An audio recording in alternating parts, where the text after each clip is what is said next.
mexer com paradigmas estabelecidos e até às vezes dogmáticos é complicado. E olha que eu sou católico, e as pessoas falam que muita coisa que a Igreja Católica faz é ocultista, ou porque tem imagem, porque não sei o que lá. Então, assim,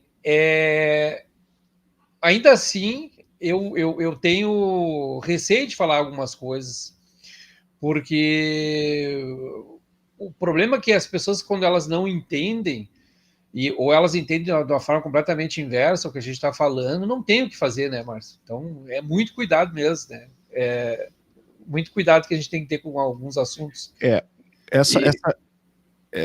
Desculpa, essa questão da imposição de mãos, ela é interessante porque eu vou entrar depois em uns assuntos já da metafísica, né, em seguida, que isso que a gente está falando, tudo é metafísica, né, pessoal? Para quem assistiu a live ontem, o professor Heitor, ele falou sobre eletrocultura, que basicamente é tudo isso que o Hugo está falando aqui, só que aplicado na agricultura, né? Então, no caso que o Hugo está falando, a questão do campo magnético, energias, vibrações, frequências, energias etéricas, holísticas, energias de baixa frequência, né? Então, energias, qual que é o termo que ele utilizou ontem mesmo? Tem um termo para isso, energias telúricas. Telúricas, né? As linhas de Hartmann, por exemplo. Isso. Então, são aspectos que fazem parte da realidade. E que a gente está fazendo essa busca de resgatar esse conhecimento justamente para que a gente comece a estudar e trazer de volta. Só que a questão da imposição de mãos, o que eu queria entrar já na questão já do assunto da metafísica, porque tudo isso é metafísica também,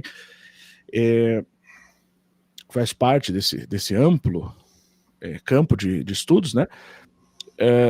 Se for uma pessoa que tem fé e que é pura, o seu veículo é puro, vamos dizer assim, o seu corpo é puro, e ela estiver conectada à fonte por onde fluem rios de água viva, de vida, a imposição de mãos, ela vai ser libertadora, porque a essência da luz, da verdadeira luz, é a libertação. Então ela vai purificar, ela vai passar aquela fonte através da pessoa como um veículo que vai potencializar, né, como você faz com um rio, e você quer represar um rio, você quer desviar um rio, mesmo princípio. E se há uma pessoa que está vinculada a Deus, vamos falar, é isso que vai passar para você, é a essência divina, é o fluxo divino. Se há uma pessoa que está vinculada às trevas, a mesma coisa. Então, se a pessoa estiver com essas conexões, com certas forças ocultas aí, e você vai deixar a pessoa impor a mão sobre você, é um risco também, porque você vai receber aquela energia na sua cabeça. Por isso que é muito perigoso. Às vezes a pessoa, ela assim, vou levar um passe de uma pessoa, claro, na tradição, na visão cristã já não se dá passe, né? Isso já é uma coisa da visão espírita, né? Mas eu já vi acontecer, assim, da pessoa chegar lá, um cidadão no lugar lá, que diz que é de tal linha, um pai de santo de uma linha X ou Y, vou dar um passe na pessoa aqui. O cara dá o passe, a vida da pessoa desanda depois daquilo. Então, porque aquele pai de santo especificamente era de uma linha mais oculta, vinculada a certas entidades que não eram benevolentes, né? Necessariamente elas queriam alguma coisa daquele indivíduo. Então ele está transmitindo aquilo diretamente para a pessoa ao fazer isso. Então tem que tomar muito cuidado também, porque tudo tem dois lados, né? Agora que tu tocou no assunto, Márcio, já parou para pensar qual a religião que predomina na África? Sim. Sabe qual é? Seria bruxaria? Feitiçaria? Não. É a que mais tem crescido e tem muito, em torno de, acho que 50% da África. São religiões neopentecostais, evangélicas. Isso tem crescido muito na África. E a África ela também tem um crescimento de religiões islâmicas. Ah, sim, não, com certeza. Não, eu pensei que você estava falando das tradições, dos feitiços. É que lá na África eles chamam isso de magia negra. ela não é, hoje, ela não é popular e não é em grande escala, porque tanto o islamismo quanto o neopentecostal, eles têm crescido muito na África. Então, isso é uma coisa muito mais ligada ao passado e algumas tribos. Então, assim, eu não sei se chega a 10%, Márcio, porque lá o que se conhece de algumas coisas pesadas mesmo é visto como magia negra. Um dado histórico, por exemplo, é que o povo africano, quando chega no Brasil, e tem períodos da história ali onde a escravidão foi muito forte. Então, imagina, Márcio, tu tem uma cultura de magia negra que seria praticamente utilizada na guerra. Porque o que é querer o mal do próximo, né? Isso aí é uma situação de guerra. Imagina que tu chega num país e tu é escravizado, tu é maltratado, é um ambiente de guerra. Então, muito daquela cultura de magia negra e de fazer alguma coisa de ruim para o outro tem a ver com a condição que as pessoas trouxeram e chegaram aqui. Então, eles não iam, vamos dizer assim, chegaram, foram escravizados, eram maltratados, e eles não iriam fazer uma oração para o bem do próximo, já que o próximo estava maltratando eles. Então, eu entendo como um processo cultural que teve o seu momento, né? E que hoje talvez não seja a mesma coisa, inclusive lá mesmo o pessoal não gosta muito dessas culturas, né? E aqui no Brasil tem uma religião que ela vamos dizer assim, ela é muito inspirada nas religiões africanas, que é a Umbanda, mas ela é 100% brasileira, é de 1910, se não me engano. É discutível também, porque ela tem muito mais a ver com o espiritismo, que tem a ver com as tradições kardecistas ou semelhantes, né? Mas não entrando exatamente nisso, quando eu falo que curso da imposição de mãos é uma coisa que funciona muito melhor em família, porque a vibração, a conexão, a frequência, ela tem a ver com o canal com o Criador. E o único canal com o Criador que existe é o canal do sentimento do amor. Até porque o nosso coração é o órgão onde está a nossa energia vibracional. Então, esse sentimento de amor, ele independe da crença e da fé e da religião da pessoa. Isso é uma capacidade humana. Deus criou todos os seres humanos com capacidade de amar. Então, uma pessoa que vamos supor, é um cientista ateu e só acredita na ciência e tal, mas se ele tem a capacidade de sentir amor pelo próximo, se ele é uma pessoa, digamos assim, do bem, ele tem conexão com Deus e não sabe. Então, essa pessoa, muito provavelmente, se ela for fazer a imposição de mãos, ela vai fazer exatamente, vai repassar aquela energia que vem do alto. Porque a escuridão, ela não existe. O que existe é o afastamento da luz. Então, as pessoas que estão próximas da luz, estão pelo amor, que Deus é amor, elas têm conexão, muitas inclusive com Deus diretamente, nem percebem, nem sabem, não acreditam, mas algumas vivem isso. Porque essa capacidade de amar o próximo, ela é da humanidade, do ser humano. Ao passo que muitas pessoas são más e que desejam mal para o outro, e não importa se ela está dentro de uma igreja, se ela vai na missa, se ela frequenta e é fervorosa, mas se ela não consegue amar o semelhante, ela está um pouquinho distante de Deus, independente dela estar numa religião cristã ou o que seja. Então, eu acho que a ideia do curso não é entrar nesse aspecto religioso e não estimular pessoas a saírem fazendo essas coisas que não seja no seu âmbito, porque é autocuidado, né? Ambiente privado, do lar. Bom, Jesus mesmo dizia, né? Quando for orar, fecha a porta do quarto e ora em secreto para Deus, que é a melhor forma de conectar. Então, Porque a Cláudia, ela disse que quando ela fez a imposição de mãos no gato, ela falou em nome de Jesus, dentro da casa dela, junto com a filha dela, num ambiente privado, e ela sentiu que aquilo era bom. Então, a mensagem que eu deixo é que o curso ele tem mais a ver com experimentos, vivências, experiências que as pessoas são estimuladas a viverem, né, a perceberem, do que não é uma ninguém vai se profissionalizar em nada, mas vai ter acesso a algum conhecimento que é muito interessante, né? E a pessoa vai perceber algumas coisas que existem, independente da sua crença, da sua fé, tem coisas que existem, né? São coisas que eu acho interessante, que abre um pouco a visão das pessoas, e cada uma na sua religião. Eu não tenho nada a ver com isso, porque não quero impor e nem falar nada que seja, vamos dizer assim, que cause qualquer mal-estar nas pessoas. Isso é a última coisa que... Cause ofensinhas, né? Eu não quero deixar ninguém ofendidinho, vamos falar assim. Né? Mas é assim, a gente, claro, a gente respeita porque é uma questão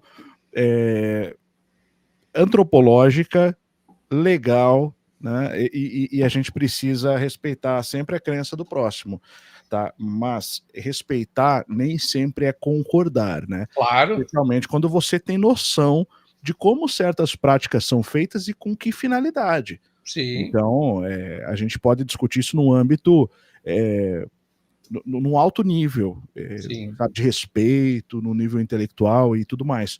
E não partir para como era antigamente, vamos queimar na fogueira e acabou, né? Então, não, até porque antes dos cristãos queimarem pagãos na fogueira, vale lembrar, os pagãos queimavam todos na fogueira, né? Cristãos e pagãos também, inclusive os próprios parentes.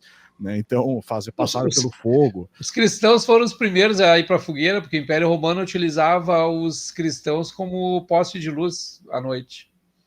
Não, isso iluminação na era cristã, mas antes da era cristã não existia, antes mesmo do judaísmo, né, antes da lei judaica, antes de tudo isso, o que existia era a prática, essa prática. Por isso que até eu vi que quando você perguntou qual que era a religião da África, né, teve alguém que comentou, Karina, falou, relacionam com candomblé, se não me engano, não estava se referindo a isso, não sei.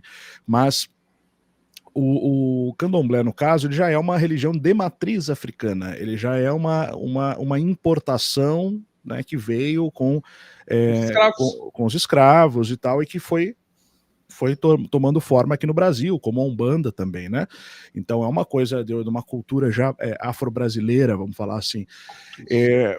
Mas quando você fala na África mesmo, que você pega as linhas antigas que eram praticadas, eram linhas que o Hugo chamou de magia negra, né? Mas que seriam a feitiçaria, que a feitiçaria era a bruxaria, enfim, era a religião antiga. Provavelmente influenciada pela própria cultura babilônica. Muito provavelmente. Se você era o que se praticava no Egito, na Babilônia, em Canaã, provavelmente na África, né, como o bem colocou. Então, por isso que eu coloquei dessa forma. Eu generalizei porque realmente não tem como especificar nesse caso. Né? Então, assim, a religião brasileira de matriz africana é porque ela é de matriz, né, justamente. Você está buscando contato com uma entidade e tal, isso vem de algum lugar. Né? Então, essas tradições elas vêm, é uma forma tribal camponesa / pagã, porque pagão significa camponês.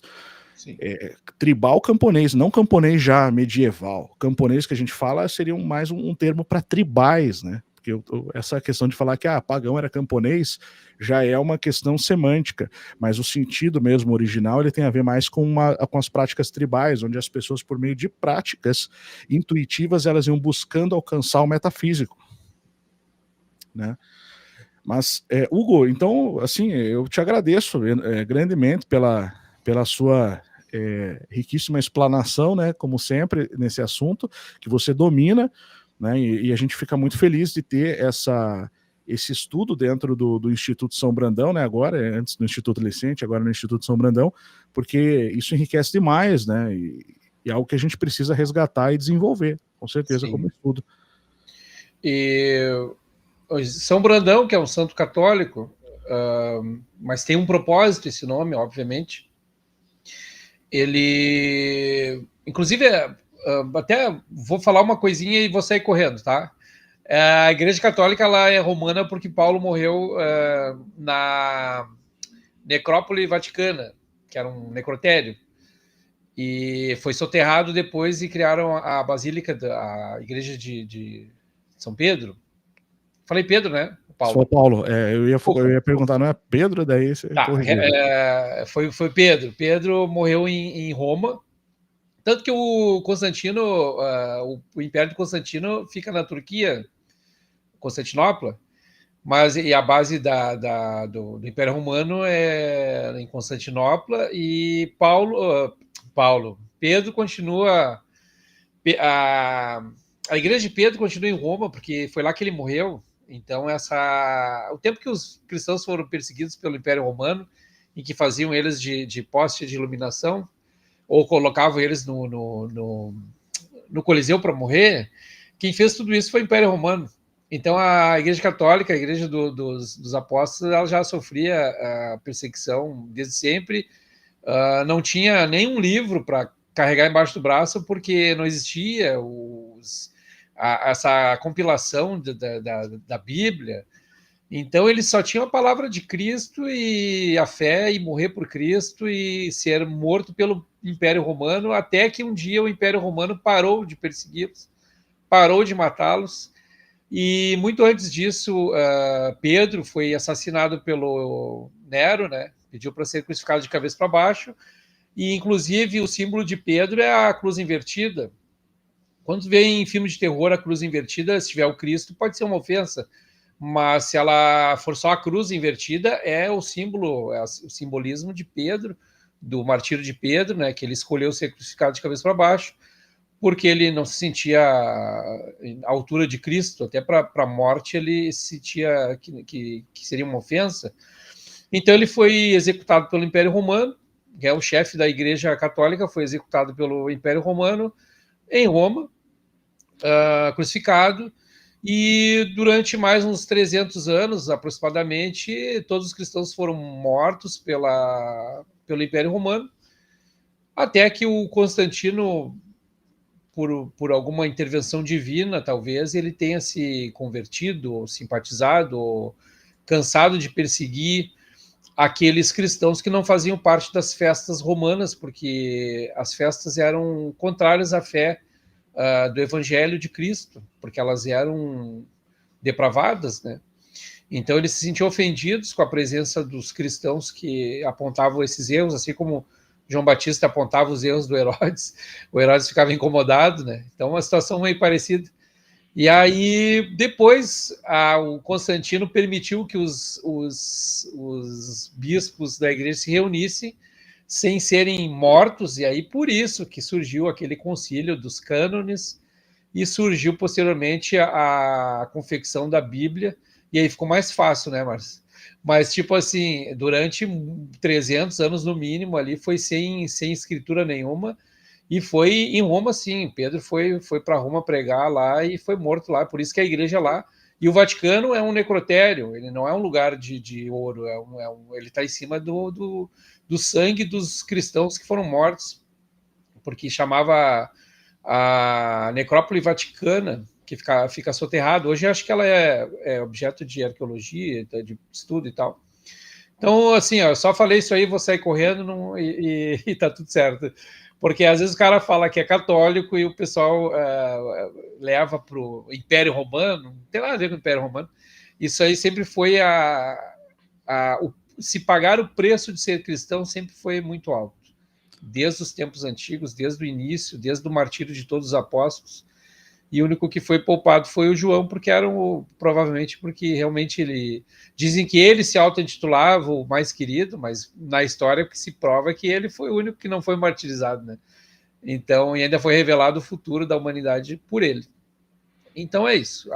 Os acontecimentos falam por si só, e a teologia ela precisa prestar atenção nos acontecimentos em si e não em algumas narrativas que às vezes viram verdade, né, dogmáticas, sem nenhuma base histórica de verdade.